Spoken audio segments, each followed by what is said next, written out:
அந்த நடுநிசி வேளையில் கதவு தானாக திறந்தது. மரணம் அங்கே காத்திருந்தது.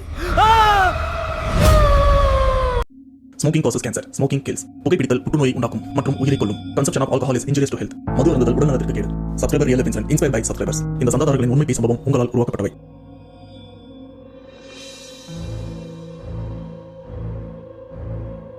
தன்னுடைய கணவரை கொல்றதுக்காக பியான மனைவி ரொம்பவே கோபத்தோட அலைஞ்சிட்டும் இருக்காங்க. இப்ப உயிரோட இருக்கிற கணவனை இப்படி கொல்றது அப்படின்னு தெரியல. அதுக்கு காரணம் அந்த கணவன் இறந்து போன மனைவி. இந்த ஆன்மா தன்னை நெருங்கக்கூடாது, எதுவுமே பண்ணக்கூடாது அப்படின்னு நிறைய இடத்துக்கு போயிட்டு இந்த மந்திரிச்ச விஷயங்கள் பூஜை பண்றது அப்படின்னு நிறைய தொடர்ந்தும் பண்ணிட்டு இருக்காரு. இதோட அந்த பேயா இருக்கிற அந்த மனைவி டைரக்டா எங்க போறாங்கன்னா முனீஸ்வரர் கோயிலுக்கும் போறாங்க. அண்ட் அங்க இருக்கிற காவல் தெய்வத்துக்கிட்ட என் கணவரை நான் கொல்லணும், அதுக்கு நீங்க எனக்கு உதவி பண்ணணும் அப்படின்னு ஒரு ஆன்மா, ஒரு பேய் கடவுளுடைய காலடியில விழுந்து கதறி இருக்கு. இந்த இடத்துல தெய்வமான முனீஸ்வரர் இதுக்கு ஒத்துழைச்சாரா, அனுமதி கொடுத்தாரா இல்லையா, இந்த இடத்துல உண்மையிலே என்ன நடந்தது அப்படின்னு ஒரு திகில் உண்மை சம்பவம், அதுவும் நம்ம வேலூர்ல நடந்த ஒரு உண்மை பேய் சம்பவத்தை பத்தி தான் இன்னைக்கு நாம தெளிவா பார்க்க போறோம். ஆனா அதுக்கு முன்னாடி இந்த மாதிரி பேய் சம்பவம் உங்க வாழ்க்கையில் நடந்திருக்கா, அப்படி நடந்ததுன்னா அதை நீங்க என்கிட்ட ஷேர் பண்ணணும்னு நினைச்சீங்கன்னா டிஸ்பிளேல தெரியுற இந்த வாட்ஸ்அப் நம்பருக்கு உங்க லைஃப்ல நடந்த அந்த பேய் சம்பவத்தை ஒரு வாய்ஸ் நோட்டா எனக்கு நீங்க ஷேர் பண்ணுங்க. அப்படி நீங்க ஷேர் பண்றது உண்மை சம்பவம் உண்மையிலே த்ரில்லிங் வந்து நான் கண்டிப்பா நம்ம சேனல்ல போஸ்ட் பண்றேன். சோ பேசாம வீடியோல போலாம். நீங்க நம்ம சேனல் போஸ்ட் மறக்காம சேனல் சப்ஸ்கிரைப் பண்ணுங்க, பெல் பட்டன் கிளிக் பண்ணுங்க. இப்ப நம்ம வீடியோல போலாம்.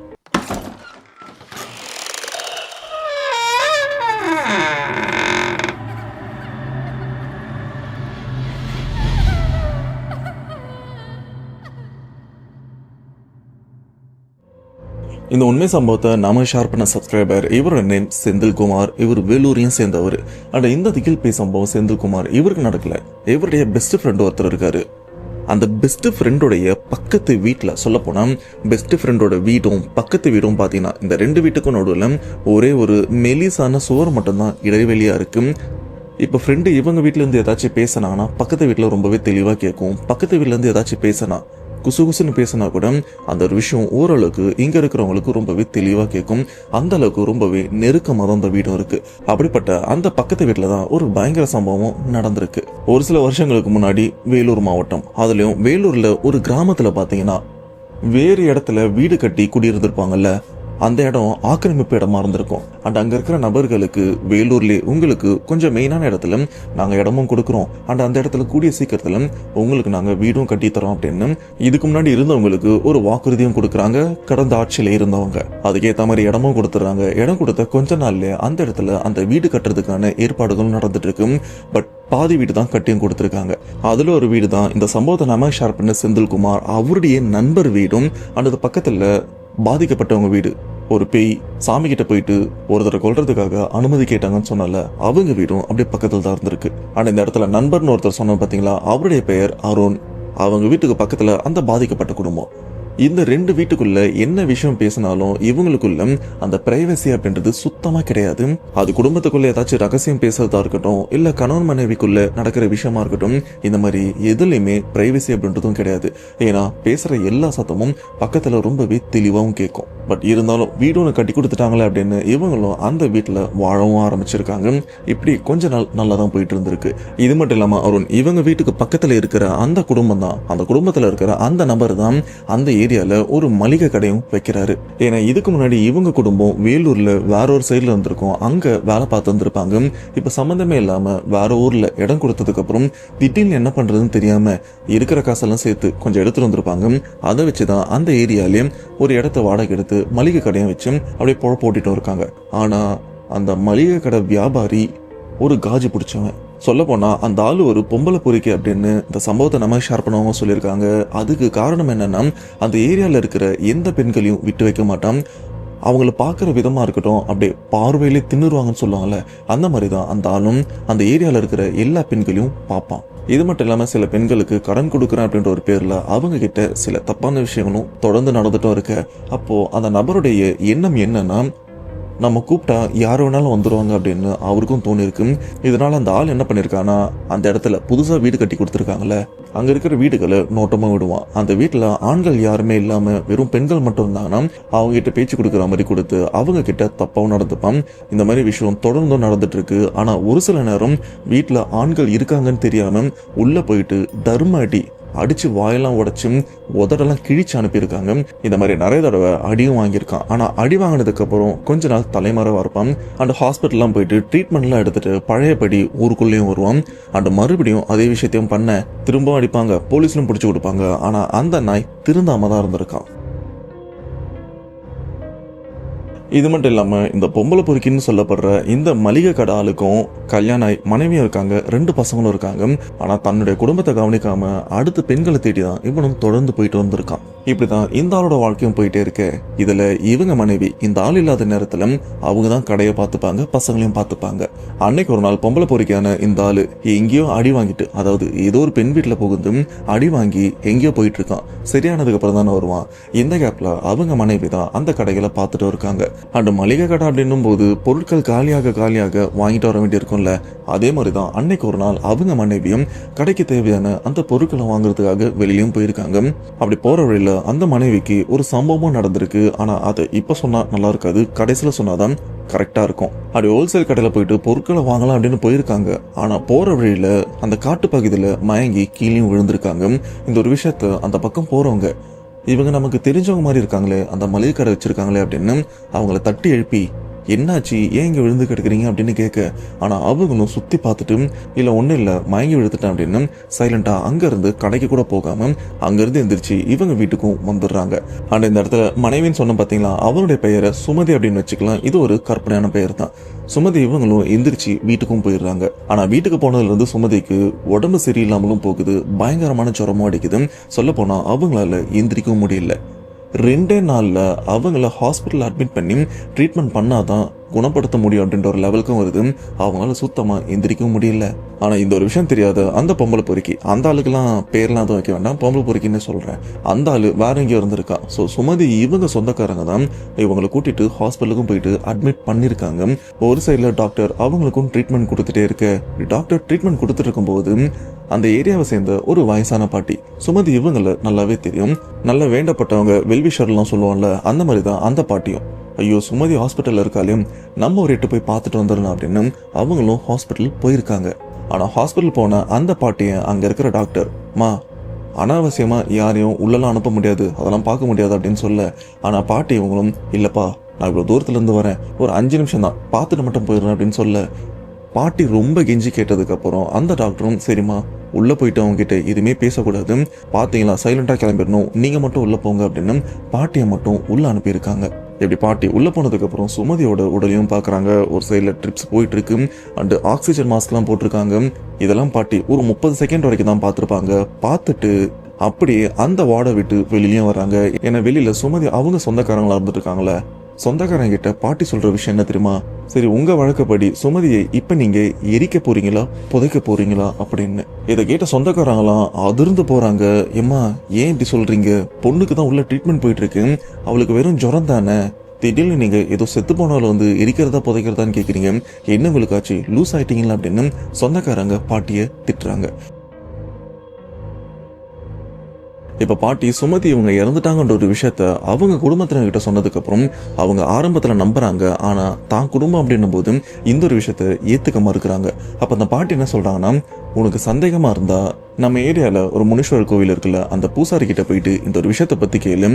ஏன்னா இங்க இருக்கிற அந்த டாக்டர் உன்கிட்ட பணம் புடுங்கிறதுக்காக என்ன வேணாலும் பண்ணுவான், இதனால உன் தெய்வத்துக்கிட்டே இந்த ஒரு விஷயத்த பத்தி கேளு, அதுக்கப்புறம் நீங்களே முடிவெடுத்துங்க அப்படின்னு சொல்ல, இப்ப அந்த குடும்பம் ஃபர்ஸ்ட் டாக்டர் கிட்ட கேட்கறாங்க. ஆனா டாக்டர் இந்த ஒரு விஷயத்த மறுக்கிறாங்க. அதாவது சுமதி உயிரோட தான் இருக்காங்க, ட்ரீட்மெண்ட் போயிட்டு இருக்கு அப்படின்னு சொல்ல. ஆனா அந்த குடும்பத்தினர் இல்ல, பாட்டி இவங்க மோஸ்டா போய் சொல்ல மாட்டாங்க, இருந்தாலும் சந்தேகமா இருக்கு அப்படின்னு அவங்க ஏரியால இருக்கிற முனீஸ்வரர் கோயிலுக்கு போயிட்டு அங்க இருக்கிற பூசாரியை பார்த்து பாட்டி இந்த மாதிரி விஷயம் சொல்றாங்க.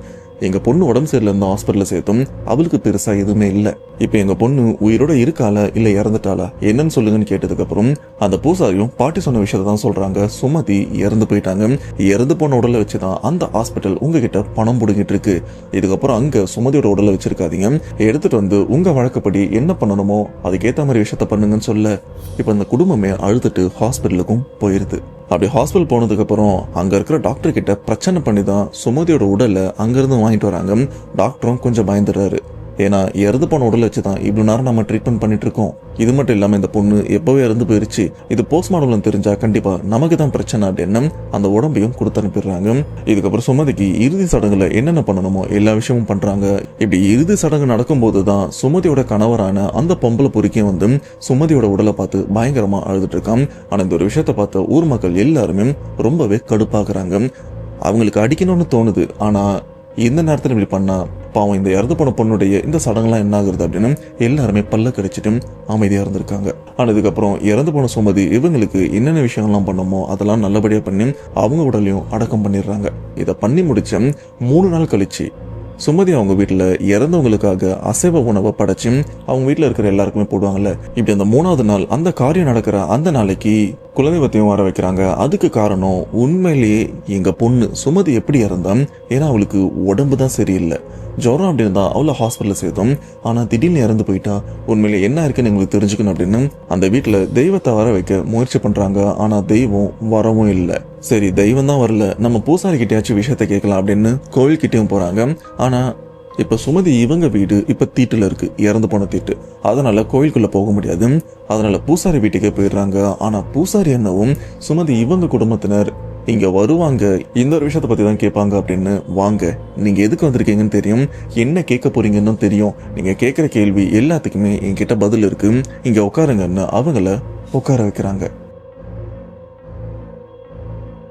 சரியா 3 நாளைக்கு முன்னாடி உங்க பொண்ணு உங்க கடைக்கு தேவையான பொருட்களை வாங்குறதுக்காக வெளியில் எங்கேயோ போயிருக்காங்க. ஆனா போற வழியில ஒரு இடத்த பத்தி உங்க பொண்ணுக்கும் நல்லா தெரியும், அந்த இடத்துல ஆன்மாக்கள் பேய்கள் நடமாட்டம் இருக்கு அப்படின்னு. ஆனா அப்படி ஒரு விஷயம் தெரிஞ்சு உங்க பொண்ணு அந்த வழியா போயிருக்காங்க. போன இடத்துல கிட்டத்தட்ட 1 இல்ல 2 இல்ல 7 ஆன்மாக்கள் உங்க பொண்ணு அந்த இடத்துல கொன்னு இருக்கு. அதுவும் துடிக்க வச்சு கொன்னு இருக்கும். கொன்னது மட்டும் இல்லாம உங்க பொண்ணுடைய உடல்ல அந்த 7 ஆன்மாக்களும் புகுந்திருக்கு. சொல்ல போனா அந்த காட்டிலேயே உங்க பொண்ணு இறந்து போயிட்டா, கொஞ்ச நேரம் மயக்கமான மாதிரி இருந்திருக்கா. அந்த நேரம் தான் அங்க இருக்கிற அந்த 7 ஆன்மாக்களும் உன் பொண்ணு உடம்புலயும் ஏறி இருக்கு. இதுக்கப்புறம் இந்த வழியா போறவங்க சுமதியை பார்த்து இவன் நமக்கு தெரிஞ்ச பொண்ணு மாதிரி தானே இருக்கு அப்படின்னு அவங்களும் எழுப்பியிருக்காங்க. சுமதியும் அந்த இடத்த விட்டு மறுபடியும் வீட்டுக்கு வந்திருக்காங்க. இப்படி உயிர் இல்லாத அந்த உடல் கொஞ்சம் கொஞ்சமா கெட்டு போக ஆரம்பிச்சிருக்கு. இது உங்களுக்கு பாக்குறதுக்கு உடம்பு சரியில்லாம இருக்குன்னு நினைச்சுதான் அவங்கள ஹாஸ்பிட்டல்ல சேர்த்திருக்கீங்க. அதுக்கப்புறம் என்ன நடந்தது அப்படின்னு உங்களுக்கும் தெரியும் அப்படின்னு நடந்த விஷயத்த பத்தி சொன்னதுக்கு அப்புறம் அந்த குடும்பமே கதறி அழறாங்க. இதுக்கப்புறம் என்ன பண்றது, ஒன்னும் பண்ண முடியாது. சுமதி அவங்க குடும்பத்தினரும் கிளம்பி அவங்க வீட்டுக்கும் வந்துடுறாங்க.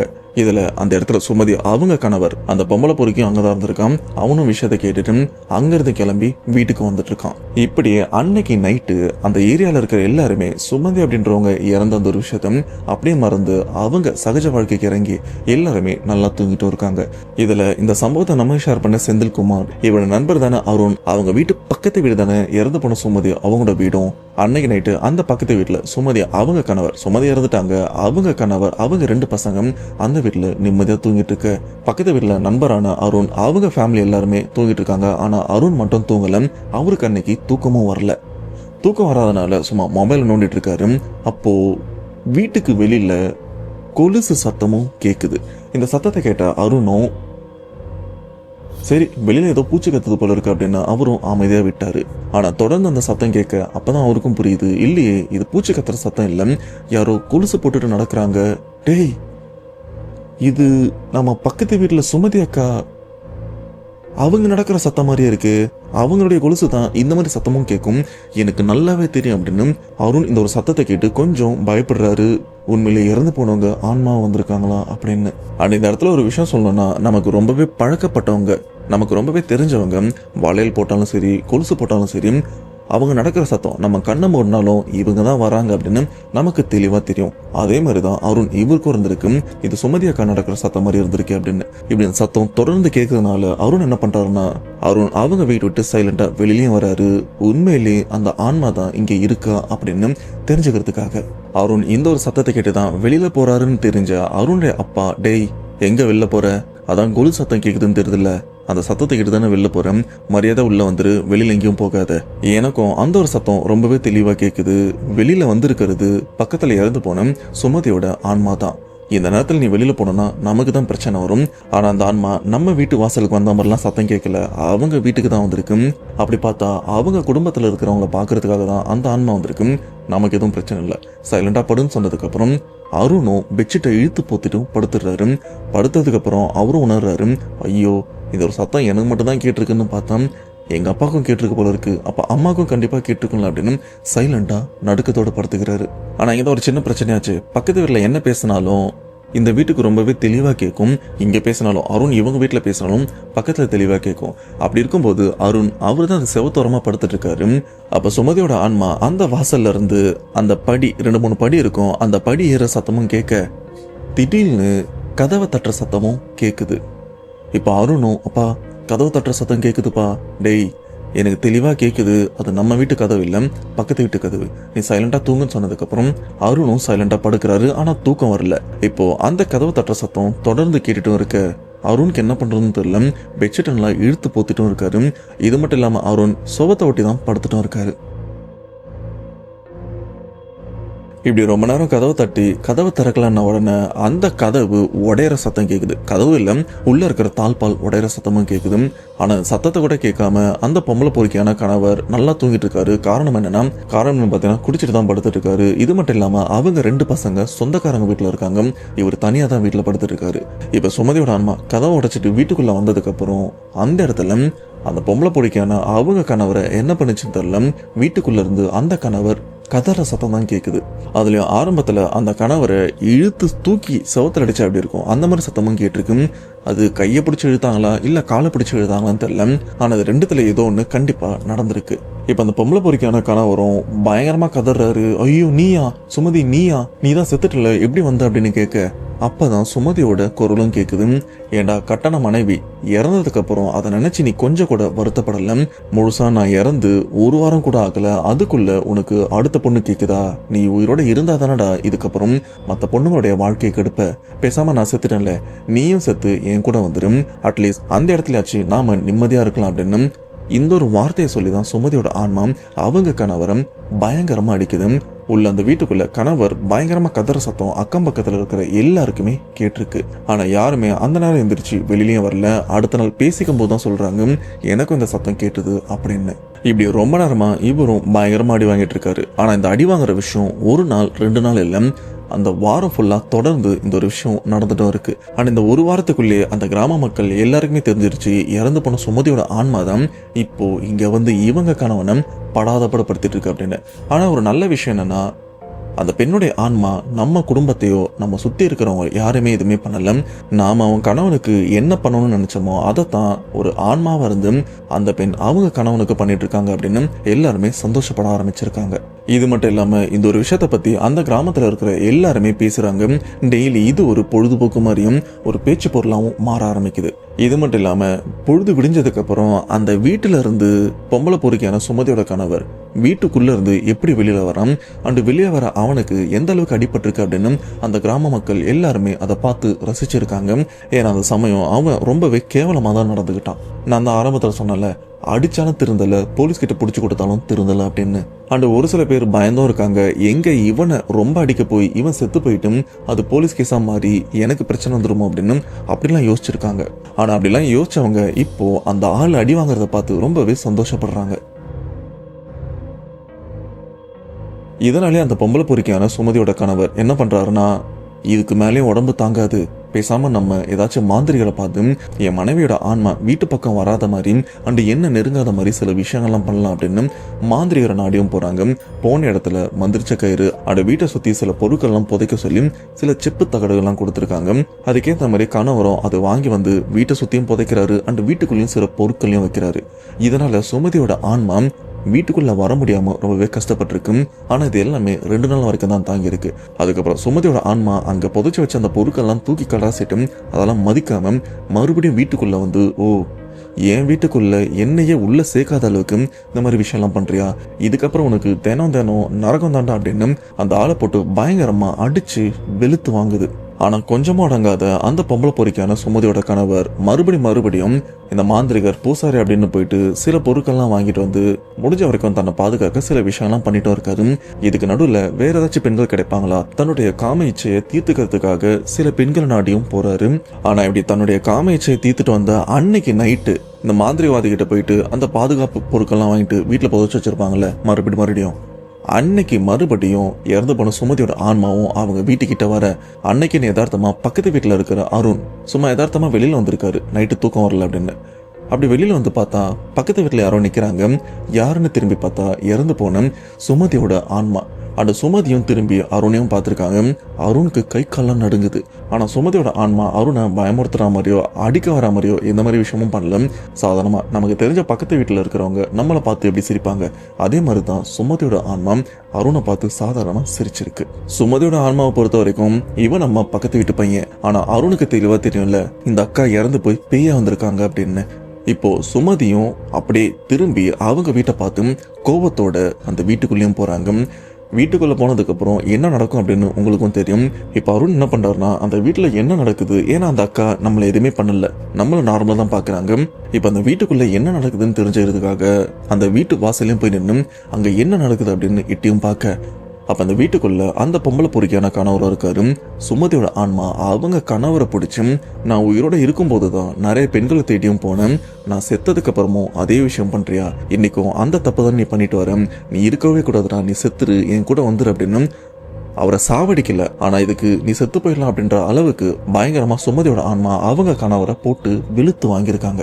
ஆனா அப்பதான் அருண் இறந்து போன சுமதியோட அந்த சுயரூபம் அந்த பேய் உருவத்தை பார்த்து அப்படியே கதிகலங்கி நிக்கிறாரு.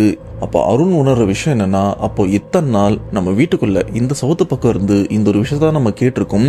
அப்போ இறந்து போன சுமதியோட ஆன்மா இந்த அளவுக்கு கோரமா இருந்துதான் அவங்க கணவரை இந்த அளவுக்கு தாக்கி இருக்கு அப்படின்னு ஒரு விஷயத்த புரிஞ்சுக்கிறாரு. இந்த ஒரு விஷயத்த கண்கூட பார்த்ததுக்கு அப்புறம் அடுத்த நாள் அருணும் இந்த ஒரு விஷயத்த பத்தி அக்கம் பக்கத்துல இருக்கிறவங்க கிட்ட சொல்ல, அப்படி இந்த ஒரு விஷயம் ஊர் மக்கள் எல்லாருக்குமே புரிய வருது. ஊர் மக்கள் எல்லாருக்குமே தெரிய வந்ததுக்கு அப்புறம் ஊர் மக்கள் எல்லாருமே இறந்து போன சுமதியோட ஆன்மாவை நினைச்சு அப்படியே பெருமைப்படுறாங்க. இந்த பொண்ணு இறந்து போயிட்டா, பொதுவா ஒருத்தவங்க இறந்து போயிட்டாங்கன்னா அவங்க மோகினியாவோ இல்ல ரத்த கட்டேரி இல்ல பேயா இருந்தும் அந்த ஏரியால இருக்கிற மற்றவங்கள தொல்லை பண்ணிட்டு இருப்பாங்க. ஆனா இந்த பொண்ணு நம்ம ஊர் மக்கள் யாருக்கனுக்குமே பெருசா படல. ஒரு சில பேர் பார்த்திருக்காங்க, ஆனா யாருமே பயமுறுத்தல.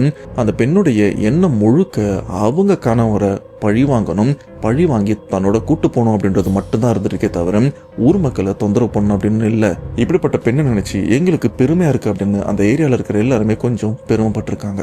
ஆனா இப்படி பெருமைப்படுறது கடைசி வரைக்கும் நீளுமா, கடைசி வரைக்கும் பார்த்தாதான் நமக்கும் புரிய வரும். இப்படி இந்த ஒரு விஷயம் தொடர்ந்து நடந்துட்டே இருக்கு. ஆனா கிராமத்துல இருக்கிறவங்க ஒரு லெவலுக்கு அப்புறம் பயப்படவும் ஆரம்பிக்கிறாங்க.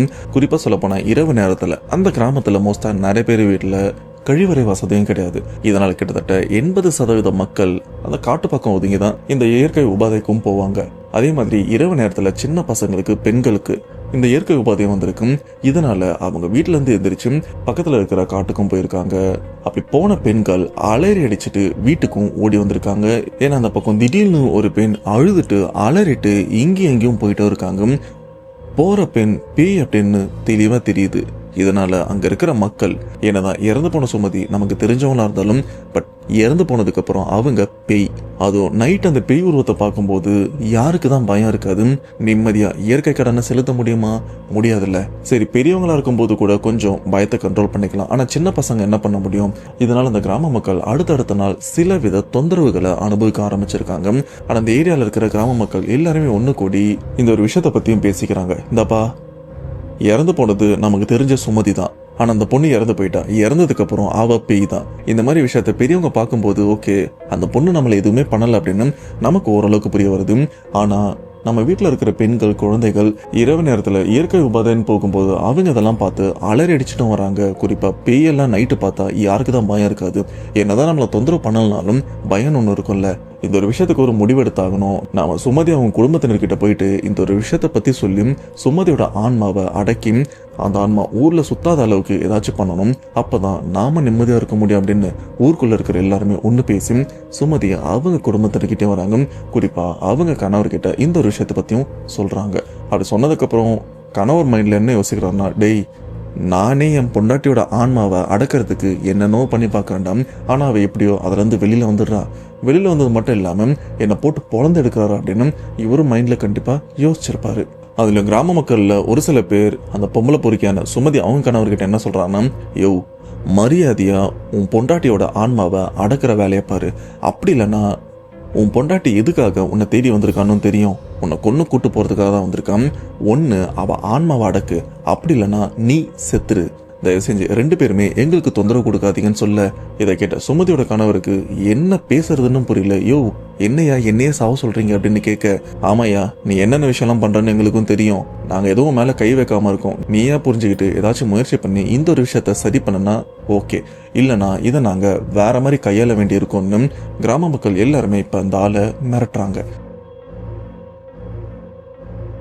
இப்போ சுமதியோட கணவர் என்ன சொல்றாருன்னா, ஐயா பொறுங்க, எனக்கு கொஞ்சம் டைம் கொடுங்க, இதை நான் சரி பண்றேன் அப்படின்னு கொஞ்சம் அவகாசமும் கேட்க, சரி நீ என்ன பண்ணுவே எது பண்ணியோ தெரியாது, தயவு செஞ்சு இதை சரி பண்ணுன்னு சொல்லிட்டு ஊர் மக்கள் எல்லாருமே கிளம்பிடுறாங்க. இப்படி கிளம்புனதுக்கு அப்புறம் சுமதியோட கணவர் என்ன பண்றாருன்னா, டைரக்டா ஊர்ல இருக்கிற முனீஸ்வரர் கோயிலுக்கும் போறாரு. அங்க இருக்கிற பூசாரி கிட்ட நடந்த விஷயத்த பத்தி சொல்ல, என் மனைவியோட ஆன்மாவை அடக்கணும், தயவு செஞ்சு உதவி பண்ணுங்க, ஏன்னா அவ இருக்கிறது எனக்கும் தொந்தரவா இருக்கு, இப்ப ஊர் மக்களுக்கும் தொந்தரவா இருக்கு அப்படின்னு சொல்ல, அங்க இருக்கிற பூசாரியும் சுமதியோட கணவரை அப்படி ஏத்த இறக்கத்தோட பார்த்துட்டு இருக்காரு. அதாவது நீ யாருன்னு எனக்கு தெரியும் அப்படின்ற மாதிரி. இப்ப பூசாரி என்ன யோசிக்கிறாருன்னா, சரி இவன் பிரச்சனைன்னு என்னை தேடி வந்திருக்கான், இவனுக்கு நாம உதவி பண்ணி தான் ஆகணும் அப்படின்னு கொஞ்சம் பொறுப்பா நான் என்னன்னு பாக்குறேன் அப்படின்னு அவரு அங்க இருக்கிற ருத்ராட்சத்தை எடுத்து கண்ணை மூடி கணிக்கவும் ஆரம்பிக்கிறாரு. என்ன பிரச்சனை, என்ன பண்ணா சரியாகும் அப்படின்னு. ஆனா கண்ணை திறந்ததுக்கு அப்புறம் பூசாரி சொல்ற விஷயம், உன் மனைவியோட ஆன்மா ரொம்பவே உக்கிரத்தோட இருந்துட்டு இருக்கும், அவள் அடக்கிறது சாத்தியமே இல்லாத விஷயம், சொல்ல போனா நீ என்ன பண்ணாலும் திரும்ப திரும்ப வந்து உன்னை ஏதாச்சும் பண்ணிட்டு தான் இருப்பான், இது அடக்கவே முடியாது அப்படின்னு பூசாரியும் சொல்லிடுறாரு. இது மட்டும் இல்லாம தப்பு முழுக்க முழுக்க உன் மேலதான் இருக்கு, நீ எந்த பொண்ணுங்களை பார்த்தாலும் அவங்கள காம கண்ணோட தான் பாக்குறேன், இந்த ஒரு விஷயம் உன் மனைவியை ரொம்பவே கோவப்படுத்திருக்கு, உயிரோட இருக்கும்போது கோவப்படுத்திருக்குன்னா பேயா இருக்கும்போது அந்த கோவம் எந்த அளவுக்கு இருக்கும், பேயா இருக்கும்போது உன் மனைவியால என்னென்ன பண்ண முடியும் அப்படின்னு கொஞ்சம் யோசிச்சு பாரு. சொல்ல போனா இதெல்லாம் தடுக்கணும், உன்னை திருத்தணும், அப்படி இல்லைன்னா உன்னை கொல்லணும் அப்படின்னு இந்த முடிவோட தான் உன் பெண்ணுடைய ஆன்மா கோபத்தோட சுத்திட்டு இருக்கா. அப்ப சுமதியோட கணவர் என்ன சொல்றாருன்னா, ஐயா நான் இறந்துட்டேன்னா எனக்கு 2 பசங்க இருக்காங்க, அந்த பசங்களை யார் பாத்துக்கிறது, தயவு செஞ்சு உதவி பண்ணுங்க அப்படின்னு சொல்ல, அதை பத்திலாம் நீ கவலைப்படாத, உன் 2 பசங்களையும் சுமதியோட அம்மா அப்பா, அது பசங்களுடைய தாத்தா பாட்டி அவங்க பார்த்துப்பாங்க, அதை பத்தி நீ ஒன்றும் கவலைப்பட வேண்டாம் அப்படின்னு பூசாரி சொன்னதுக்கு அப்புறம் சுமதியோட கணவருக்கு இன்னும் பயம் அதிகரிக்குது. என்னடா எல்லாம் பிளான் பண்ணி வச்சு பண்ற மாதிரி இருக்கே அப்படின்ற மாதிரி. அப்போ சுமதியோட கணவர் என்ன கேட்குறாருன்னா, ஐயா எல்லாத்துக்கும் ஒரு வழி இருக்கும், தயவு செஞ்சு என் மனைவியோட ஆன்மாவை அடக்கிறதுக்கு ஏதாச்சும் வழி இருந்தால் சொல்லுங்க, என்ன செலவானாலும் நான் பார்த்துக்கிறேன், அட்லீஸ்ட் இதுக்கப்புறமாச்சும் நான் திருந்தி வாழ்றேன் அப்படின்னு சொல்ல, இதை பூசாரியும் நம்புறாரு. சரி இவன் இவ்வளோ சொல்கிறான், 2 பசங்க வேற இருக்கு, அவங்களோட எதிர்காலத்தை கொஞ்சம் யோசிக்க வேண்டியிருக்கு அப்படின்னு, சரிப்பா ஃபர்ஸ்ட் இறந்து போன சுமதியோட ஆன்மாவை இந்த இடத்துல வர வைக்கலாம், அவைகிட்ட ஃபர்ஸ்ட் நாம பேசி பார்க்கலாம், பேசி சரிப்பட்டு வரலன்னா அதுக்கப்புறம் என்ன நடக்குதோ அதன்படி நம்ம போகலாம் அப்படின்னு இறந்து போன சுமதியோட ஆன்மாவை இப்போ இந்த இடத்துலயும் வர வைக்கிறாங்க. வந்ததுக்கு அப்புறம் உனக்கு என்ன தேவை அப்படின்லாம் கேட்கல, ஏன்னா சுமதியோட ஆன்மாக்கு என்ன தேவை அப்படின்னு எல்லாருக்குமே தெரியும். ஆனா பூசாரி இப்போ சுமதியோட ஆன்மா கிட்ட கேட்கிற விஷயம், நீ எப்படி செத்த, உனக்கு தான் இந்த இடத்துல பேய் நடமாட்டம் இருக்குன்னு தெரியுதுல்ல, இதெல்லாம் தெரிஞ்சு எதுக்கு நீ அந்த பக்கம் போன, என்ன காரணம் அப்படின்னு பூசாரி இறந்து போன சுமதியோட ஆன்மாகிட்டையும் கேட்குறாங்க. ஆனா சுமதி சொல்ற விஷயம் என்னன்னா, இல்லைங்க அன்னைக்கு நான் பொருட்களை வாங்குறதுக்காக தான் நான் கிளம்பி போயிட்டு இருந்தேன், அப்படி போற வழியில என்னுடைய கணவரை பத்தி நான் யோசிச்சுட்டே போனேன், இந்த ஆள் எப்ப திருந்துவாரு அப்படின்னு. இப்படி யோசிச்சுட்டு போறதுனால எனக்கு போற இடம் எங்கன்னு தெரியும், ஆனா போற திசை எதுன்னு தெரியாம ஏதேதோ வழியில போனேன், கடைசியா போனதுக்கு அப்புறம் தான் எனக்கும் தெரியுது இந்த இடத்துல பேய் நடமாட்டம் இருக்கு அப்படின்னு. அதுக்கப்புறம் எனக்கு என்னாச்சுன்னு தெரியல, இப்ப செத்து பேயா இருக்கு அப்படின்னு சுமதியோட ஆன்மாவும் ரொம்பவே வருத்தப்பட்டு இருக்கு. இது மட்டும் இல்லாம என் உடம்புக்குள்ள பூந்து என்ன கொன்ன அந்த 7 பேய்களையும் நான் என்ன பண்ணணுமோ அதை ஆண்டவனோட அருள்ல எல்லாமே நான் பண்ணிட்டேன். இப்ப எனக்கு தேவையான ஒரே விஷயம், என் கணவனை ஒன்னு திருத்தணும் இல்லைன்னா கொல்லணும். ஆனா எனக்கு தெரிஞ்சு அவன் கண்டிப்பா திருந்த மாட்டான், அதனால அவனை நான் கொண்டு கூட்டு போறதுக்காக தான் இவ்வளவு நாள் அவனை நான் படாத பாடுபடுத்திட்டு இருக்கேன். ஏன்னா அவன் உயிரோட இருக்கும்போது நரகத்தை பார்க்கணும், அவன் செத்ததுக்கு அப்புறம் கண்டிப்பா நரகத்துக்கு தான் போவான், அதை உயிரோட இருக்கும் போதே நான் காட்டிடுறேன் அப்படின்னு தான் இந்த மாதிரி விஷயம்லாம் பண்றேன் அப்படின்னு இறந்து போன சுமதியோட ஆன்மாவும் ரொம்ப புலம்பிட்டு இருக்கு. இப்ப பூசாரி என்ன பண்றாருன்னா, எனக்கு ஒரு வழி இல்லை, தர்மத்தை நிலைநிறுத்தி வைக்கிற காவல் தெய்வமான முனீஸ்வரரை என் உடம்புல நான் வர வைக்கிறேன், அவர்கிட்ட உன்னுடைய கோரிக்கையை வை, நல்லதுன்னு பட்டா அவரு ஏத்துப்பாரு, அனுமதி கொடுப்பாரு, இல்லனா உன் நிலைமை நீ கொஞ்சம் யோசிச்சு பாருன்னு சொன்னதுக்கு அப்புறம் சுமதியோட ஆன்மா என்ன சொல்லுதுன்னா, இது வரைக்கும் நான் பண்ண விஷயம் எல்லாமே அவர்கிட்ட அனுமதி வாங்கி தான் பண்ணிட்டு இருக்கேன், இப்ப கூட அந்த தெய்வத்தை வர வைங்க, அவர்கிட்ட நான் மன்றாடி என்ன கேட்கணுமோ கேட்டுக்கிறேன்னு சொன்னதுக்கு அப்புறம் பூசாரியும் சரி இதுதான் உன் முடிவுனா கண்டிப்பா அவரே நான் வர வைக்கிறேன் அப்படின்னு கண்ணை இருக்க மூடுறவரு இருக்க மூடி கொஞ்ச நேரத்திலும் அந்த இடத்துல பயங்கரமா ஆக்ரோஷத்தோட கத்திட்டு இங்க அங்கன்னு ஓடுறாரு. அப்படி ஓடிட்டு அந்த இடத்துல சுமதியோட ஆன்மாவை பார்த்ததுக்கு அப்புறம் அந்த தெய்வம் சொல்ற ஒரே விஷயம் என்ன தெரியுமா, உன்னை நினைச்சு நான் பெருமைப்படுறேன், ஏன்னா இது வரைக்கும் இந்த பூமியில இருக்கிற ஆன்மாக்கள் எல்லாமே அடுத்தவங்களை எப்படி தொந்தரவு பண்றது, அடுத்தவங்களை எப்படி கொல்றது, இந்த உடலை எப்படி அபகரிக்கிறது அப்படின்னு, இது மட்டும் இல்லாம ஒருத்தவங்களை பழிவாங்கறன்ற பேர்ல அக்கம் பக்கத்துல இருக்கிற எல்லாருக்குமே தொந்தரவு கொடுத்துட்டு இருக்கும். ஆனா நீ மட்டும்தான் யாருக்குமே எந்த தொந்தரவும் கொடுக்கல, யாரையுமே பயமுறுத்தணும் அப்படின்னு எந்த ஒரு விஷயமும் நீ பண்ணதில்லை, உன்னை நினைச்சு இந்த கிராமத்துல இருக்கிற யாருமே இது வரைக்கும் பயந்ததும் இல்லை. ஆனா அதே மீறி இரவு நேரத்துல ஒரு சில பேர் உன்னை பார்த்து பயந்துருக்காங்க, அது அவங்களுடைய அறியாமை. அண்ட் இப்ப நீ இந்த இடத்துக்கு வந்ததுக்கு காரணமும் உன்னுடைய கணவனை கொல்றதுக்காக தான் நீ வந்திருக்க, சொல்லு இப்போ உனக்கு என்ன பண்ணணும் அப்படின்னு அந்த தெய்வமும் கேட்க, இறந்து போன சுமதியோட ஆன்மாவும் ஐயா நான் பெருசா எதுவுமே கேட்கல, என் கணவர் ஒரு பொம்பளை பொறுக்கி தான், அவன் பார்வையில ஒரு மரத்துக்கு புடவை கட்டினா கூட அந்த மரத்தை கட்டி பிடிக்கிறவன், அவ்வளோ கீடு கட்டவன், எந்த பெண்களையுமே விட்டு வைக்கவும் மாட்டான், நான் இறந்ததுக்கு அப்புறம் கூட நான் இறந்துட்டேன் அப்படின்னு கொஞ்சம் கூட கவலை இல்லாம அடுத்தடுத்த பெண்கள் அப்படின்னு தேடி போயிட்டும் இருக்கான். இப்படிப்பட்ட ஒரு அயோக்கியம் இந்த பூமியில இருக்கணுமா, எனக்கு அனுமதி கொடுங்க, இவன் உயிரை நான் எடுத்து இவனை என் கூட நான் கூட்டு போயிடுறேன் அப்படின்னு சொல்ல. இப்ப இந்த இடத்துல நம்ம வீடியோவை பாஸ் பண்ணிட்டு நீங்க யோசிச்சு சொல்லுங்க, இந்த இடத்துல நம்ம காவல் தெய்வம் சுமதி இவங்க கோரிக்கையை ஏற்று இவங்களுக்கு அனுமதி கொடுப்பாங்களா இல்லையா என்னன்றத கமெண்ட் பாக்ஸ்ல டைப் பண்ணுங்க. ஆனா இந்த இடத்துல தெய்வம் என்ன சொல்லிருக்குன்னா, இவன் பண்ணது தப்பு தான், இவன் பண்ண தப்புக்கு நாம தண்டனை கொடுக்கலாம், ஆனா அதுக்குன்னு இவன் உயிரை எடுக்க கூடாது, அதுக்கு உனக்கு நான் அனுமதி தர மாட்டேன், ஆனா இவன் பண்ணதுக்கான தண்டனை நான் கொடுக்குறேன்.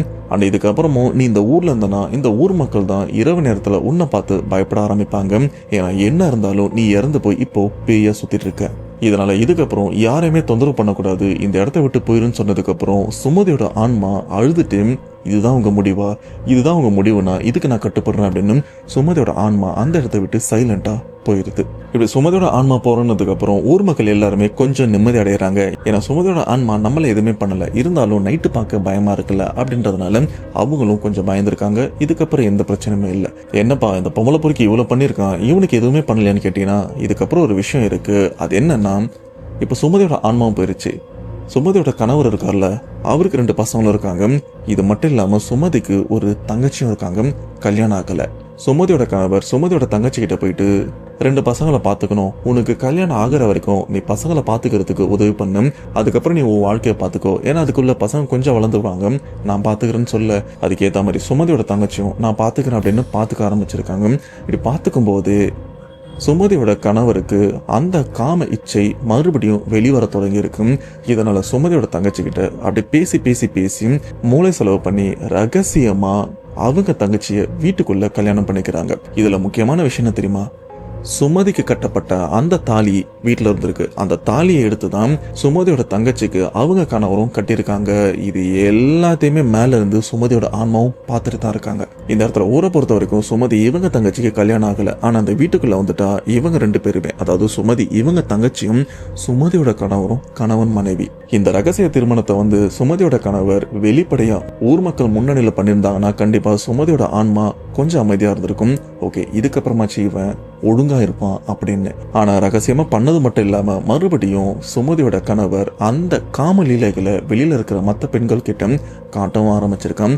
இதனால சுமதியோட ஆன்மா மறுபடியும் அந்த தெய்வத்துக்கிட்ட முறையிட்டு, இதுக்கு தான் இவன் நீங்க கொல்லாம விட்டீங்களா, இப்ப பாத்தீங்களா அங்க சுத்தி இங்க சுத்தி என் குடும்பத்திலேயே இவன் கைய வச்சிருக்கான், இதுக்கப்புறமா இவன் உயிரோட இருக்க கூடாது, எனக்கு அனுமதி கொடுங்க, இவன் உயிரை நான் எடுக்கிறேன்னு தெய்வத்துக்கிட்ட முறையா அனுமதி வாங்கி அவங்களுடைய கணவரை போட்டு தள்ளி இருக்காங்க. ஆனா சுமதி அவங்க கணவரை எப்படி கொன்னாங்க அப்படின்ற ஒரு விஷயம்லாம் பெருசா தெரியல. அந்த வீட்டுக்குள்ள அவரும் செத்து கிடந்திருக்காரு. ஏன் அன்னைக்கு அவரும் வீட்டுல தான் இருந்திருக்காரு. ஆனா அந்த பக்கத்து வீட்டுல எந்த சத்தமும் துளி கூட கேட்கல, சைலண்டா தான் இருந்திருக்கு. ஆனா அடுத்த நாள் வீட்டுக்குள்ள இருந்து யாருமே வெளியில வரலன்னு அக்கம் பக்கத்துல இருக்கவங்க கதவை தட்டி இருக்காங்க. கதவை தட்டி உள்ள பார்த்ததுக்கு அப்புறம் தான் தெரியுது சுமதி அவங்க கணவர் இறந்துட்டாங்க. அதுவும் மூக்கு வாய் கண்ணு அப்படின்னு 9 துவாரங்கள் வழியா ரத்தமும் வழிஞ்சிருக்கு. ஆனா சுமதி அவங்க தங்கச்சி எதுவுமே பண்ணல. ஏன்னா மூளை செலவு பண்ணி தானே அவங்க தங்கச்சியை கல்யாணம் பண்ணிருக்காங்க. அதனால தங்கச்சி எதுவுமே பண்ணல. கணவருக்கு மட்டும்தான் இந்த ஒரு தண்டனை. இப்போ அவங்க கணவர் உயிரோட இல்லம் மேல சுமதியும் அவங்க கணவரும் இப்போ ஒன்னா இருப்பாங்க. மேபி சுமதியோட கணவர் நரகத்திலும் இவங்க சொர்க்கத்துல இருக்கிறது கூட வாய்ப்பு இருக்கு. என்னன்றத கமெண்ட் பாக்ஸ்ல நீங்களே சொல்லுங்க. ஸோ இது வரைக்கும் தான் செந்தில்குமார் இவரும் நமக்கும் ஷேர் பண்ணியிருக்காரு. கேட்கும்போது எனக்கும் ஐயோ என்னையா இப்படி விட்டீங்க, இப்படியே அந்த பொம்பளை பொறுக்கி விட்டுருந்தா இவன் அடுத்தடுத்த குடும்பம் போவான் அப்படின்னு நானும் யோசிச்சேன். ஆனால் கடைசியில் சொல்லி முடிச்சு விட்டாங்க. இப்போ சொல்லுங்க, இந்த சம்பவம் எப்படி இருந்தது, எப்படி இருந்ததுன்றதை கமெண்ட் பாக்ஸில் மென்ஷன் பண்ணுங்க. அவ்வளோதான் மக்களே, சம்பவம் கண்டிப்பாக இந்த சம்பவம் உங்களுக்கு பிடிச்சிருக்குன்னு நம்புறேன். மறக்காம இந்த சம்பவத்தை பற்றி உங்களுடைய கருத்துன்றது கமெண்ட் பாக்ஸில் மென்ஷன் பண்ணுங்க. அப்படி மறக்காம கீழே சப்ஸ்கிரைப் பட்டன் இருக்கும். சப்ஸ்கிரைப் பண்ணால் மட்டும்தான் இந்த மாதிரி நான் போஸ்ட் பண்ணுற எல்லா உண்மை சம்பவங்களும் உங்களை தேடி வரும். ஸோ நெக்ஸ்ட் ஒரு உண்மை சம்பவத்தோட கண்டிப்பாக உங்களை நான் மீட் பண்ணுறேன். அதுவரை உங்களை விடைபெறுவது உங்கள் நான்